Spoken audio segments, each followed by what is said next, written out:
I've been riding for years, and that means when you ride for years, you also ride in the winter. So oftentimes riders, at the very first sight of cold weather, put their motorcycles away and start driving their cars. This compiled list of winter riding tips will help you keep riding in the winter by staying nice and warm. It's not as difficult as you might think.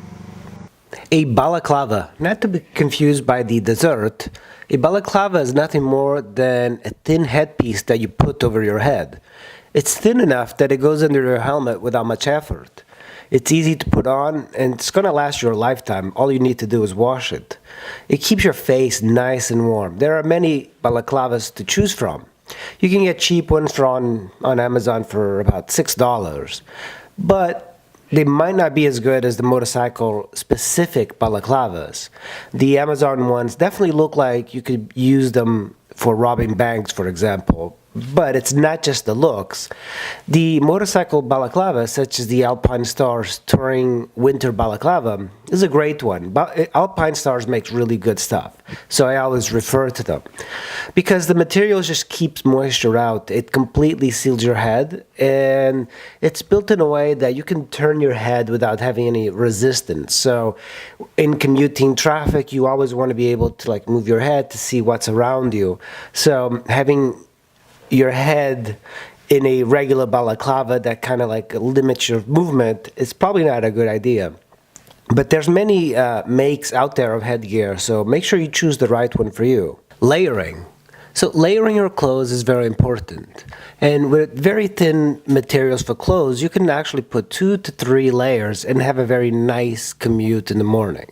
If you're going to ride in the winter, you have to learn how to layer. You're going to need a base layer. That's the layer closest to your skin. So I tend to use an Under Armour base layer as the material is very thin and it fits very snugly. Then you're going to need a mid layer. A mid layer could be a layer that's made out of fleece, for example. Pick a micro fleece or a micro wool if possible. And there's many brands. I tried to stick with REI brands because they're really good quality and they last a very long time. Another thing to use as a mid layer is a down jacket. Those down jackets for hiking are really great, keep you warm even in the coldest temperatures. So your outer layer is your jacket, but make sure you switch to a winter jacket. Just put away your perforated leather jacket, and a nice winter jacket is likely to keep you very warm in the winter, when you use the mid layer and the base layer. Try to make sure that there's no skin exposed, and keep your sleeves and the bottom of your jacket longer. Usually the winter jackets go down a little bit further than sporting leather jackets and things like that. That's going to be enough to keep the wind off of you. Gloves. Gloves are very important. So once your hands go numb, it's hard to enjoy any type of riding. If you keep your torso nice and warm, your hands actually feel a little bit warmer. So if you keep your torso warm, your hands also feel a lot warmer. There are winter gloves that go over your jacket. You have to pick a gauntlet style of glove. A gauntlet style is just a glove that goes over the sleeve of your jacket. That way, when the wind hits you as you're riding, the wind goes over the jacket and not under. So that's a great way of not showing any skin in the winter and keeping the wind off of you. A nice rain-proof, waterproof boot will go a long way. Your feet, like your hands, get cold faster than your torso. So if you keep your torso warm, your hands and feet feel warmer. Make sure that you pick a full-size helmet. I've seen a bunch of guys in winter ride with half helmets and then they just put on head masks. One of the great things about a full-size helmet is if you crash, your face is still going to look like a human face. But also, in the winter, it keeps the wind off of your face, and that's very important. So get a full-size helmet, because with the balaclava and a full-size helmet, your insides tend to fog a little bit, so a lot of times I open up the visor. Windscreens are important in deflecting wind away from you. So if you get a touring windscreen installed, all the better. But even sport bikes have a mini windscreen that help deflect the wind from you. Heated grips. So heated grips will help you a lot. It requires a little bit of installing, but are one of the best things you can do to your bike. Not only are they great in the winter, but when the weather gets a little bit warmer, say in spring, and the mornings are a little chilly, you can just turn it on. It looks like there's nothing there because the heated grips go under your rubber grip, so nobody knows that there's like anything there, and it doesn't look different in any way. It usually comes with different levels, so you can turn it on from a low setting to a high setting, so you can modulate the temperature. It involves a little bit of installing because you do have to remove the grip and then add the heated grips and then reinstall the grip. But there are some heated grips that fit over your existing grip, and that's so there are some heated grips that fit over your grips that will not need as much insulation than the other type. But they tend to be a little bit bulky, and when you're riding in the winter, coupled with your winter gloves, they tend to just be too bulky, so it looks like you're holding on to like a soda can because they're so large. Hippo hands. Hippo hands are another way to keep your hands warm.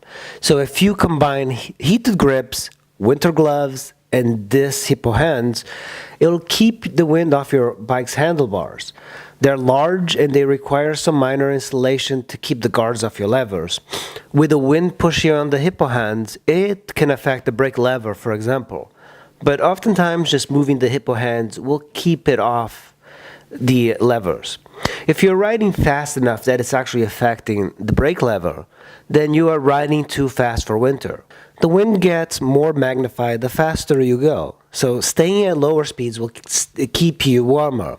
If you're riding fast, you're going to get colder. Riding fast in the winter is a really bad idea, especially with salt and grime on the road left over from snow trucks, and with black ice on the road. Your tires in the cold will not warm up. It'll take forever to warm up, and in most people's commutes and things like that, for example, they'll never warm up. So your tires could slip out. If you hit any sort of like grime or like steel on the roads, it tends to like squirm. Keep your speeds low and stay predictable to cars. Even though you might think you're a great motorcycle rider, that doesn't mean you should expect everyone on the road to be as good as you. And it might be that you're really good, but in winter, things just go out the window. So keep your speed low. Heated gear is gear that most car drivers don't think motorcyclists have, but most of them have heated seats. The technology is about the same.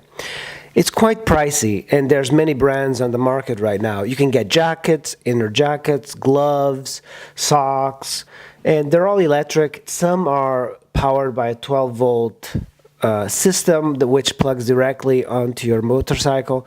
Some have the option of having a battery, and the battery is actually kind of nice because you can like walk around and still be nice and warm. But most people will probably just opt for the 12-volt. They do require that you install an adapter on your bike which connects to your battery. It's very easy to do, and it should take only 10 minutes. Most bikes are capable of powering a heated jacket and gloves, for example. But if you have a smaller bike, you have to make sure that the bike can actually handle this load, because it is quite a bit to keep running. And Gerbing, First Gear, Joe Rocket, Venture, they're all great manufacturers. So what tends to happen when you ride in the winter and year-round is that things tend to break, and the electrics in these systems are not the most reliable. I've had Gerbing, I've had Wither, and for example with Gerbing, I've had the gloves fail, connectors break, the wires frayed. They're not one of the best manufacturers, I think, but they're also one of the most expensive. They used to have a lifetime warranty, and recently they got bought out by another company or something, and they do not honor their warranties anymore. And it was nice having a lifetime warranty because these things do break, and it's nice to kind of get a replacement. So I think if I was to buy heated gear, I would avoid Gerbing and go with First Gear or Venture or something like that. There's many other manufacturers that seem to be better quality. So most people will buy these, ride one winter, and then just put them away. So look on Craigslist for used ones, because these things are very expensive, with jackets and inner jackets going for $250, gloves going for $200. So it's probably a good idea to find them secondhand. Having the visibility of motorcyclists year-round will increase the safety for motorcycles in general, because then cars will expect to see you everywhere and not just when it's a nice day and when you're riding way too fast in the summer. So if you share the road with cars in the winter, people will see that motorcycling is not just about pleasure, but it's also about a good way to commute and to save money. I hope you enjoyed these tips. So if you like what you see, make sure you like and subscribe. Thanks, guys. I'll see you on the next one.